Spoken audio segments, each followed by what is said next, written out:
Mr. Diamond, you know how to spend $31 million a year in salary, and you can't figure out how to make up a $567 a month shortfall. This is a budget problem you cannot solve. Hey guys, what's happening? I want you to pay attention to this video of Representative Katie Porter asking Jamie Dimon, the CEO of JP Morgan & Chase, on why he can't pay a living wage. Probably one of the best videos on the internet that explains why living wages are a necessity. It's also great because banks talk about budgeting better, as though poverty is the result of a failure of personal responsibility instead of a structural problem within our economic and political system. Additionally funny that it's JP Morgan & Chase, largely responsible for the financial meltdown of 2008.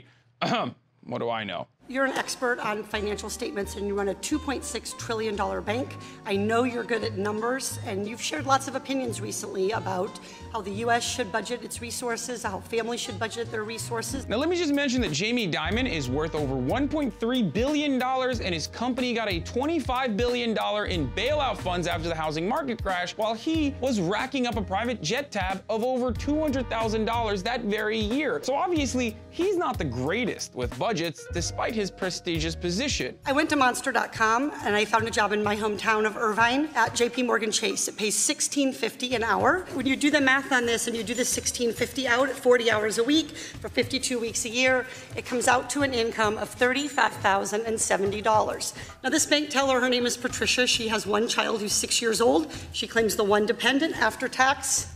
She has $29,100. She rents a one-bedroom apartment. She and her daughter sleep together in the same room. In Irvine, California, that average one-bedroom apartment is going to be $1,600. She spends $100 on utilities. Take away the $1,700 and she has net $725. Now that $725 is technically Patricia's money. Everything leading up to that is what Patricia has to pay for in order to exist. It's subsistence. She has to work in order to be able to go to work and survive. It's this never-ending cycle. Now, there's of course more to subsistence, like food to survive and a car to get to work. $400 for car, expenses, and gas. Net $325. A low food budget is $400. That leaves her $77 in the red. She has a Cricket cell phone, the cheapest cell phone she can get for $40. She's in the red $117 a month. This is just for survival and being able to go to work. This is the nature of poverty. You're in the red even before you get to work. And then there's childcare. She has after-school childcare because the bank is open during normal business hours. That's $450 a month. That takes her down to negative $567 per month. Now, a lot of Americans live exactly like the woman Representative Porter is using as an example. Nearly 80% of Americans live paycheck to paycheck at jobs that require full-time care, which don't even end up paying enough to survive. You have very likely been in this situation, or you currently are in this situation and you don't realize it. But let's hear what the billionaire's suggestions are. My question for you, Mr. Dimon, is how should she manage this budget shortfall while she's working full-time at your bank? I'd love to call up and have a conversation about her financial affairs and see if we can be helpful. See if you can find a way for her to live on less than the minimum that I've described.